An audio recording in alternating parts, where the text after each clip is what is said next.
C'est difficile à déterminer le temps. Le temps, c'est pas du tout comme quand on était en activité. On avait des horaires, tandis que là, maintenant, bon, bah, là, vous voyez, je suis à me promener, je vais pas dire, tiens, à 15 h, je sois chez moi. Si je trouve quelque chose ou si je trouve un intervieweur, voilà. Donc je m'arrête. C'est ça le temps. Là, vous voyez, bah, je m'arrête, j'ai le temps, je suis tranquille.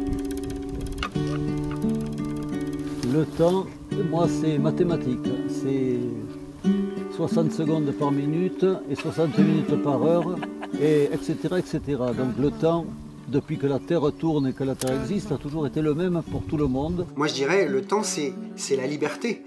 Il y a une tâche à faire, mais on n'a pas d'impératif. Mais pour avoir cette liberté, on a quand même, pendant 10, 15, 20 ans, on a quand même inventé un autre mode de vie. Pour moi, le temps, en fait, c'est un potentiel de réalisation de choses. Donc si tu as le temps d'être heureux, tu as le temps d'aller voir tes amis, tu as le temps voilà, t'as le temps pour plein de choses. Et après, c'est à toi de choisir qu'est-ce que tu fais dans ce laps de temps qui t'est imparti.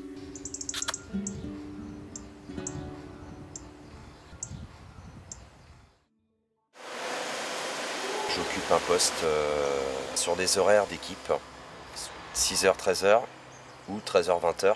Et la semaine suivante, on échange. Quand on est que du matin, effectivement, à 13h, la journée elle est terminée. Ce qui laisse quand même tout l'après-midi pour faire beaucoup de choses jusqu'au soir. Et puis y compris dans l'autre sens, quand je travaille de 13h à 20h, j'ai toute ma matinée pour faire quand même pas mal de choses. On a un métier chronophage mais plutôt répétitif quand même dans les vignes. Donc quand on est bien, on oublie le temps. Ouais. Par contre, les journées très pluvieuses, venteuses, avec le ciré, on regarde sa montre régulièrement quand même.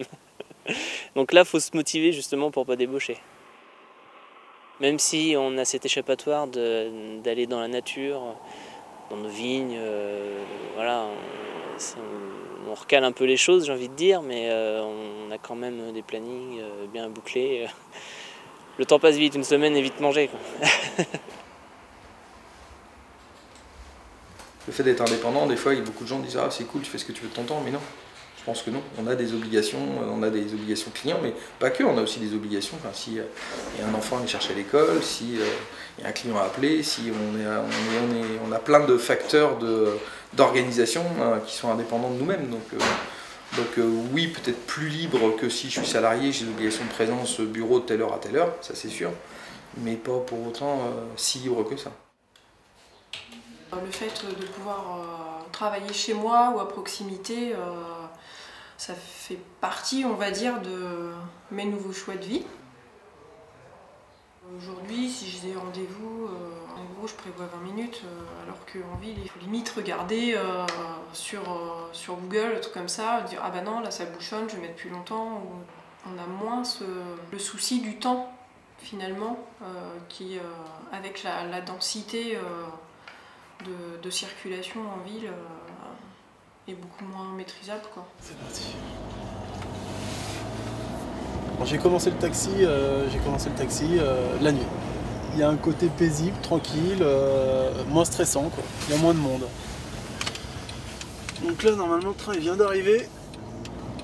On va voir s'il nous en reste.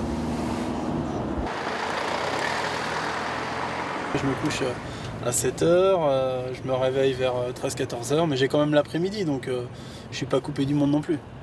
Je profite plus de mon temps. Ça c'est sûr. Je profite plus de mes enfants. Après je suis là jusqu'à 20h, 20h30 quand je décolle.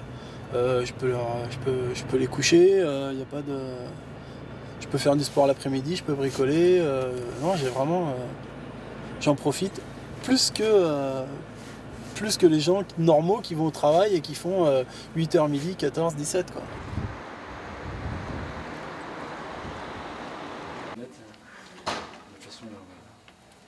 On va faire 10 minutes. C'est normal que ça prend l'attention. Sur les urgences, on travaille en 12 heures. Donc soit 19h, 7h quand on est de nuit, soit 7h, 19h. Donc on alterne en général 15 jours de jour et 15 jours de nuit. Et sachant qu'en 12 heures, on travaille entre 12 et 14 jours ou nuits par mois. Voilà, ce qui nous laisse quand même du temps dispo pour moi en semaine Ce qu'ont pas par exemple mes amies institutrices qui passent leur journée en 9-17 avec les enfants des autres et qui rentrent chez elles soit avec leurs propres enfants, leur mari, tout ça, qui doivent aller faire leurs courses en même temps que tout le monde, qui doivent s'organiser pour leur rendez-vous. C'est vrai qu'on a je pense, une souplesse de planning qui est quand même plus grande.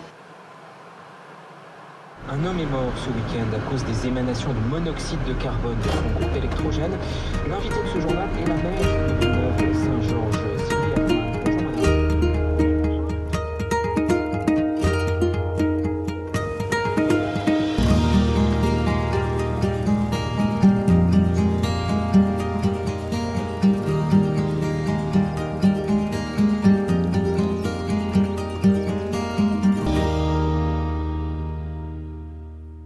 On avait envie de vivre notre vie pleinement, mais aussi dans un souci de changer les choses.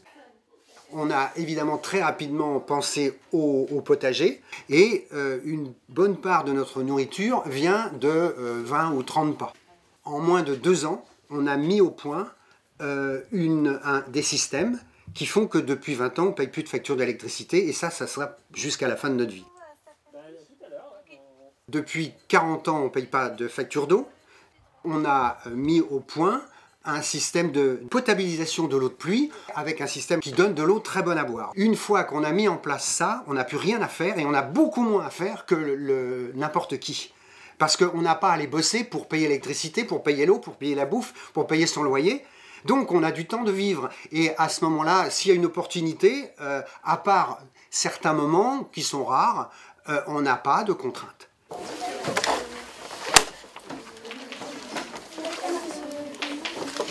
C'est quoi avoir du temps pour toi? C'est de profiter des choses, d'avoir par exemple le temps de savourer quelque chose, le temps de regarder quelque chose, avoir plus de temps, pas plus lentement, mais d'accepter, quand je dis profiter, savoir plus de temps à faire les choses qu'on aime, parce que y a des choses dans les journées qu'on n'aime pas du tout, et donc après c'est bien d'avoir du temps qu'on aime bien pour profiter, pour s'aérer les esprits. Je suis à la retraite depuis 2 ans. J'arrive à bien gérer mon emploi du temps maintenant, d'homme libre, c'est le cas de le dire. On prend le temps de vivre beaucoup plus, quoi. Ouais, ça c'est sûr. Là, vous voyez, en vous attendant, j'étais en train de lire, donc ça c'est quelque chose que j'apprécie beaucoup aussi, de pouvoir lire. En avant, j'avais jamais le temps, quoi. Moi c'est Jordan. Je suis parti du coup il y a 3 ans avec Charles en tandem. Et on a rencontré au bout d'un an, Valentin qui était parti en même temps que nous, mais on se connaissait pas du tout. Et puis voilà, on a fait 2 ans ensemble sur les routes à vélo. Et en revenant ici, on continue ensemble. Enfin, on est vraiment amis, liés, et puis on continue sur d'autres projets. Notre rapport au temps a changé dans le sens où en fait il y avait le temps n'était plus une unité de mesure très codifiée et stricte. C'était plus par cycle, par phase. Il y avait le matin, le midi et le soir, comme toujours, parce qu'on avait faim, parce qu'il fallait trouver un endroit où camper, etc. Mais on n'avait plus de limite psychologique à se dire il faut aller vite, il faut arriver là, il faut faire ci, il faut faire ça. On subissait en douceur le fait qu'on devait de toute façon aller à la vitesse à laquelle on pouvait aller. Donc c'était beaucoup plus facile. Notre rapport au temps était plus doux. Plus naturel, on va dire. D'ailleurs, ça arrivait plusieurs fois de ne pas savoir quelle date on était, quel jour on était, voire quelle heure. On était complètement déconnectés, quoi. Ouais, on était déconnectés. Ouais. On a créé avec des copains une association qui s'appelle la Digital Detox, qui était l'idée toute simple de créer des after-work en fait déconnectés, pour se déconnecter ensemble le temps d'une soirée avec les Nantais. Il faut vraiment se libérer des notifications extérieures, bien sûr digitales, mais aussi des inputs un peu mentales de qu'est-ce que je vais faire dans 1 heure par rapport à mon travail. C'est vraiment d'être focus à un moment donné.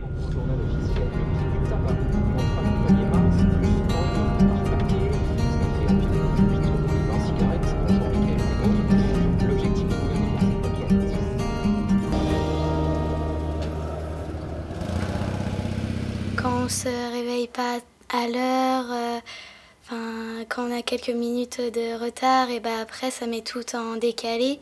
Et du coup, on doit se faire des choses très rapidement. Du coup, on peut pas profiter des choses. J'ai jamais mis le réveil de ma vie.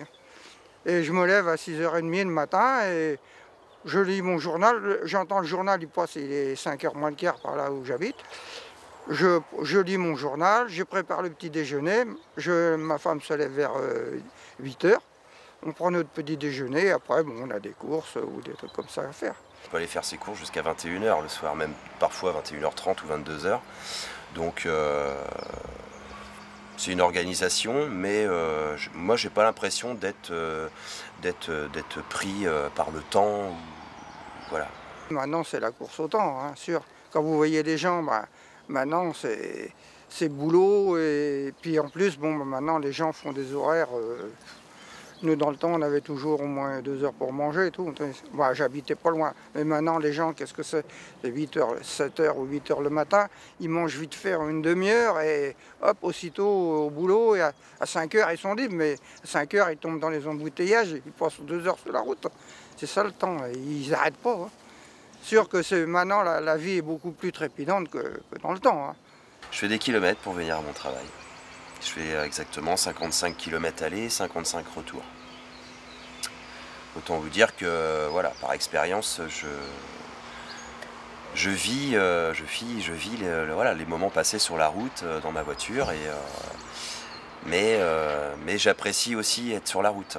Quand je vois tous mes proches qui font beaucoup de route pour aller travailler, moi j'ai 300 mètres et je suis dans mes vignes, ça je regrette pas du tout. Non, je regrette pas du tout. 2 heures sur la route, pour moi c'est 2 heures de perdu dans une journée, quoi. C'est du temps où j'écoute beaucoup de musique pendant le temps de route. J'en profite. Quand on est du matin aussi, ça permet de bien se réveiller. Le temps que je passe plus sur la route, j'essaye de me réserver pour faire du sport le matin déjà, donc c'est cool. Généralement je commence mon activité à peu près vers 9h. Le midi, je me prends un temps de pause d'1h30 avec mon chéri qui rentre manger parce qu'il travaille aussi à proximité de la maison et c'est vrai que c'est un sacré confort. Et puis l'après-midi, je travaille souvent jusqu'à 18h30, voilà, 18h30, 19h, des fois je déborde un peu. Et après, c'est vraiment, je coupe tout et c'est vraiment un temps qui est réservé à ma famille le soir, entre la cuisine, le repas qui est vraiment un temps très très important pour nous. Où, voilà, il n'y a pas, c'est pas devant la télé, machin, tout ça, c'est vraiment un temps d'échange avec, en famille, avec les enfants et tout. J'ai pas la frustration des horaires rigides, mais oui, ça m'arrive de courir après le temps quand même, ouais, c'est clair. Maintenant, ce qu'il faut, c'est la rentabilité. Hein, dans toutes les entreprises, c'est ça. Hein. Toujours qu'il y a tout de même une évolution du travail. Moi, je me rappelle, dans les années 60, qu'on travaillait, c'était pas du tout les mêmes cadences. Hein. Maintenant, c'est... Moi, je sais que j'étais pris par le travail. Oui. En plus, j'avais mon bureau qui était à la maison, donc dès qu'il y avait 5 minutes, c'était dans le bureau pour faire les devis, pour faire des contacts avec les clients, etc. quoi. Donc voilà, c'était la vie d'artisan, quoi, de beaucoup d'artisans qui sont comme ça, quoi. Ça fait très très longtemps que je suis indépendant et j'ai eu des périodes où j'étais devenu esclave du travail, à travailler 7 jours sur 7, pas s'arrêter, quoi. Pas savoir s'arrêter parce que pas savoir soit correctement travailler, soit être capable de dire non des fois. On peut avoir des soucis quand on n'a pas assez de travail, mais on peut aussi avoir des soucis quand on en a trop. J'ai pas profité assez de mes enfants, ça c'est certain, hein, au niveau quand ils étaient petits. Hein, j'ai pas trop. Maintenant je profite de mes petits-enfants beaucoup plus que mes enfants que quand ils étaient petits. Comme j'étais souvent au travail, donc j'en profitais pas assez, quoi. Mais bon, ça. C'est souvent le cas de tous ceux qui sont assez intenses au niveau travail, quoi. Mon mari qui a bossé longtemps dans la restauration, il a fini par tomber malade, à ne pas prendre le temps de manger et avaler un truc comme ça, au lance-pierre. Voilà, donc on peut grignoter sur sur des temps comme ça, sur la nuit. Après tout, on fait rien la nuit. Mais à un moment, les choses nous rattrapent. Vous voyez le temps que les gens passent à bosser pour avoir de l'argent pour aller chercher de la bouffe dégueulasse au Super U. C'est drôle comme on ne prend pas le vrai temps, parce qu'il faut de l'argent pour pouvoir acheter de la nourriture. Nous, on consomme aucune énergie puisqu'on va juste à 15 pas, et le temps que l'on prend à se faire à manger, effectivement, c'est pour faire à manger. Mais les gens qui mangent, ils ne se rendent pas compte du temps salarié qu'ils ont passé pour pouvoir avoir 2 voitures, mettre l'enfant à la crèche, etc. Il faut tout prendre en ligne de compte. Et donc, 1 heure passée pour la nourriture, c'est pas grand-chose par jour, quoi. Quelques années, quelques décennies de ça, nos parents ou nos arrière-grands-parents, ils travaillaient 70 heures par semaine. Et je les ai pas, moi, mes parents, je les ai jamais entendus se plaindre du manque de temps. Mes arrière-grands-parents non plus.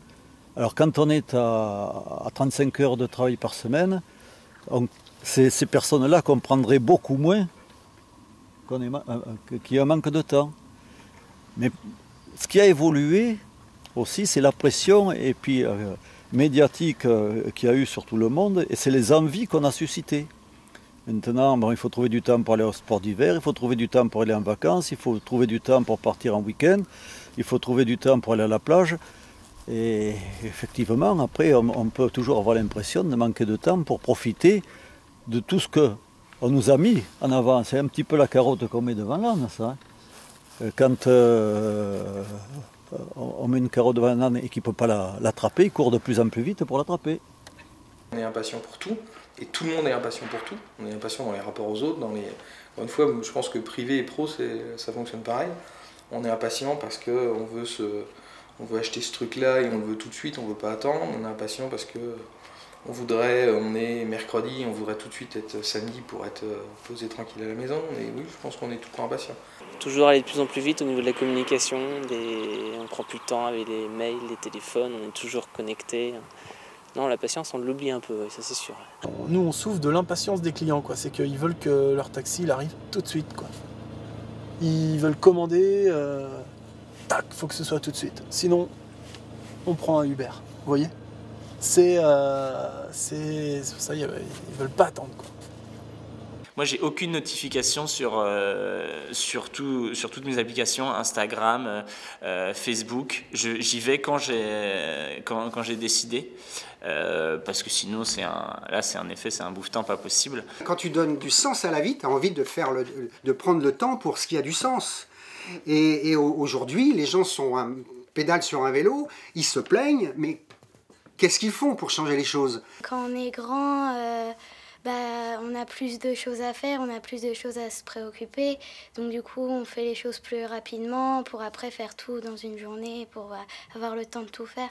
Si on n'a pas envie de faire quelque chose, on l'a fait le lendemain. Hein. Mais moi, j'essaye de faire... ma femme, des fois, rouspète, j'essaye de me faire quelque chose. Je dis, tiens, je vais faire ça aujourd'hui, je vais faire ça ou ça. J'essaye toujours d'avoir un petit emploi du temps. Quand je suis sur un temps de travail où j'ai le temps de rien, c'est-à-dire qu'en 12 heures, quand je travaille 2 jours, 7h, 19h, je rentre à la maison, il est 20h, j'ai pas le temps de faire à manger, j'ai pas le temps d'occuper du linge, j'ai pas le temps de faire du ménage. C'est sûr que le temps de travail est un temps où on fait que ça, voilà. Mais à côté de ça, j'aurais fait mes 2 jours de travail et après je vais avoir 3 jours où je vais pouvoir réorganiser toutes les choses que j'ai pas pu faire pendant ce temps-là et le replanifier à mon rythme, à ma vitesse, selon mes envies. Et je me donne ce temps de repos, je m'y oblige. Et puis je décale, hein, ce que j'ai pas pu faire aujourd'hui, je le ferai plus tard. Voilà. J'ai jamais eu cette impression-là, de ne pas avoir le temps. J'ai essayé toujours de faire ce que j'avais envie de faire et j'ai trouvé le temps de faire ce que j'avais envie de faire. Les jours, on prévoit beaucoup de choses et on ne peut pas forcément tout les faire parce que le temps il passe trop vite. Donc du coup, comme je disais, on ne peut pas profiter pareil. Mais c'est peut-être qu'on veut faire trop de choses, non ? Oui, peut-être aussi. Mais on s'en rend pas compte. On s'en rend compte que quand on n'arrive pas à les faire ou qu'on n'a pas le temps. On a tous des obligations, au-delà des obligations professionnelles, il y a des obligations privées. On a des enfants, on doit les élever, il y a des temps d'aide au travail, des temps bêtement d'organisation de maison. Dans quelle catégorie on met ça? Est-ce que c'est un temps subi, quelque part oui, parce qu'à certains moments on aura envie de dire merde et puis de se poser dans le canapé, de prendre un bouquin et puis dire voilà, on va rester 2 heures à lire un bouquin, et bah, c'est pas possible parce qu'il faut manger, parce qu'il faut aller faire les courses, il faut réparer avec toi, il faut faire ceci, il faut faire cela. Donc le côté psychologique du temps choisi, il existe certainement. Maintenant, je pense que réellement le temps qui nous reste chacun pour faire ce qu'on a envie de faire, il n'est jamais assez important. L'activité professionnelle prend quand même beaucoup de temps, ça c'est sûr, mais au maximum, je fais partie d'une association, on organise des concerts, un bon groupe de copains. J'essaye au maximum de faire des activités à côté et de ne pas tout consacrer mon temps à ma profession. Trouver l'équilibre, il faut vraiment toujours avoir l'équilibre entre le travail et le privé quand même, maximum. Les gens, en fait, ils ont une liste de choses à faire dans ce temps qui est beaucoup trop importante. Et en fait, chaque chose qu'ils veulent faire, ils ne la font pas assez bien, ils ne prennent pas assez de temps justement de la faire. Et du coup, à la fin, ils ont l'impression qu'ils ont papillonné, ils ont fait un petit peu de chaque chose, mais pas assez en profondeur. Et du coup, ils manquent de temps, du coup, ils courent après le temps, du coup, ils dorment pas assez, du coup, ils sont fatigués. Enfin, il y en a certains, c'est maladif. Ils ont toujours quelque chose à faire, toujours en train de courir. Parce que nous aussi, on a plein de choses à faire dans notre tête. On sait que là, il faut finir les maisons. Pour finir les maisons, il y a plein d'étapes. On veut plein de choses, parce qu'en fait, on se donne comme en voyage, en fait. On y va pas à pas. Parce que sinon, on est submergé, en fait. Et une fois qu'on est submergé, bon, on fait plus rien. Tu les fais mal. Ou tu les fais mal, ouais.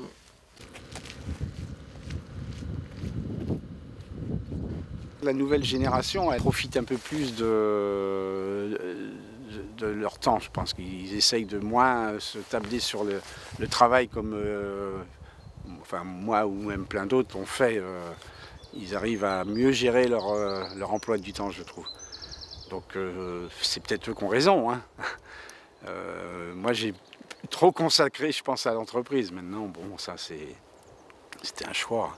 Je suis assez curieux de nature, donc j'essaye de faire plein de choses que j'ai pas eu le temps de faire avant, quoi. Pour l'instant, j'ai pas eu le temps encore de m'ennuyer, quoi, c'est le cas de le dire. Tu aimes t'ennuyer, toi? Oui, parce que du coup, on pense à des choses, par exemple, on réfléchit à d'autres choses qu'on ne réfléchirait pas si on jouait, si on parlerait. Moi, dans mon entourage, personne s'ennuie, quoi. On s'ennuie pas assez. Et ça, je suis pas encore père de famille, mais quand j'aurai des enfants, je veillerai à ce qu'ils s'ennuient. Parce que s'ils s'ennuient pas et qu'ils ont un programme de ministre, équitation le mercredi, judo le samedi, voilà, ce sera pas possible.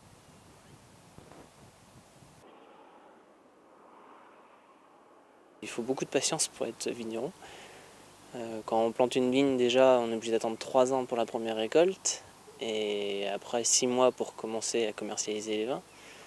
Donc, et entre les vendanges et les premières commercialisations, il se passe au moins 6 mois. Donc oui, il faut être patient pour beaucoup de choses. Le gros avantage d'être en mer, on est dans un environnement qui est quand même extraordinaire. On continue 24 heures sur 24, c'est la nature à l'état brut et donc il faut prendre le temps de pouvoir observer ça, quoi. Sur cette beauté sauvage, moi j'ai toujours l'impression de regarder avec les mêmes yeux ce que les nuages ou la mer, etc., que pouvaient l'avoir les premiers navigateurs. Parce que finalement, c'est la même chose, quoi. Ça n'a pas bougé, finalement. Pour tout, il faut gagner du temps. Et en effet, un arbre, ça ne se construit pas, ça pousse pas en 2 semaines. Ça prend du temps. L'éducation, ça prend du temps. Une relation amoureuse, ça prend du temps. Après, tout dépend du temps qu'on souhaite accorder justement à tous ces points-là. Une relation d'amitié, ça prend du temps. Une relation de confiance avec son manager, ça prend du temps. Tout prend du temps. Et en même temps, c'est ça qui est beau justement au bout d'un moment sur ces points-là quand on les réussit. Parce qu'on a justement laissé le temps de faire les choses.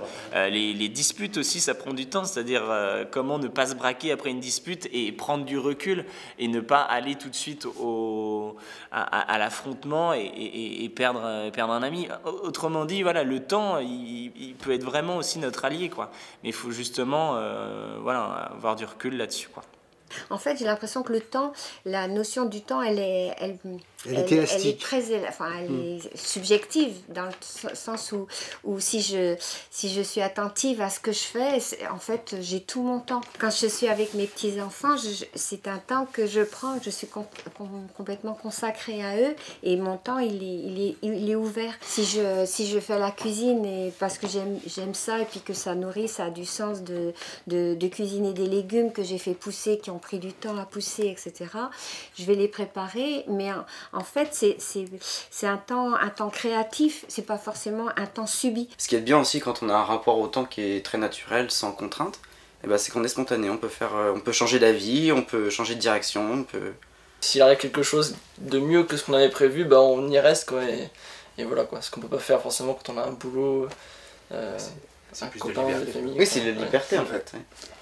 Et là, c'est vrai que quand on a des dates butoirs, les vols en avion et aussi en Asie, les visas, qui nous donnaient que 30 jours par exemple pour traverser un pays, eh ben, on est beaucoup plus stressé. Moi, je citerai quelqu'un qu'on a invité à la Fabrique du Changement, Serge Marquis, qui est l'expert mondial de la gestion du stress et des risques psychosociaux, et qui dit dans le présent, il n'y a pas de stress. Et ça résume tout, en fait. Dans le présent, il n'y a pas de stress. Et une fois qu'on a compris ça, eh bien, on vit mieux. Parce que voilà, on est focus sur le moment présent. On le vit d'autant plus qu'on fait attention au temps qui est extérieur, c'est-à-dire quand il y a du soleil, quand il y a du vent, je sais que j'ai beaucoup d'électricité à ma disposition. Et quand j'ai pas de soleil, je fais autre chose. Il y a ce temps qu'on essaye toujours d'accélérer en fait, parce qu'on fait de la course au large. Et donc l'idée c'est d'arriver le plus vite possible de l'autre côté. Et en même temps, on se sert aussi du temps qui fait donc de la météo, des conditions météo pour essayer d'avoir la meilleure route possible et les meilleures trajectoires. Donc voilà, il y a ces deux temps-là. Et c'est vrai que le temps en mer n'est pas obligatoirement le même temps qu'à terre, puisque du coup on se retrouve à vivre 24 heures sur 24, à avoir un rythme complètement différent d'une vie à terre. Et la temporalité n'est plus du tout la même, quoi. Le temps, en fin de compte, c'est un petit peu le temps qu'on se donne, personnellement. Celui qui veut être très très speed sera speed tout le temps. Celui qui préfère prendre son temps et comment dire, apprécier les choses, voilà, il aura peut-être moins cette sensation d'être dans du stress, du speed, voilà, je pense que le temps finalement c'est quelque chose qu'on gère soi-même. Aujourd'hui, je suis dans une phase de ma vie où je profite de ce que j'ai construit pendant 42 ans. Voilà, pendant 42 ans, on a eu des contraintes, on a travaillé parfois plus que on ne le ferait maintenant. Et on arrive à un âge où on est dans la période de notre vie où on profite. Donc pour moi, je vais passer 4 heures, même si je n'attrape pas de poisson cet après-midi, je n'aurais pas l'impression d'avoir perdu mon temps. J'aurais été heureux. Je suis bien, je suis en osmose avec la nature, j'aurais été heureux. Moi, je pense que je perds pas mon temps, même si y a d'autres choses que j'aurais voulu faire aussi, parce qu'en fait, je suis heureux en ce moment. Et en fait, du coup, est-ce que c'est pas ça l'objectif du temps? C'est d'être heureux au moment présent, ouais. Vaut mieux être heureux maintenant, en fait, quoi. C'est beaucoup plus facile que d'être heureux dans 10 ans quand tu seras plus là.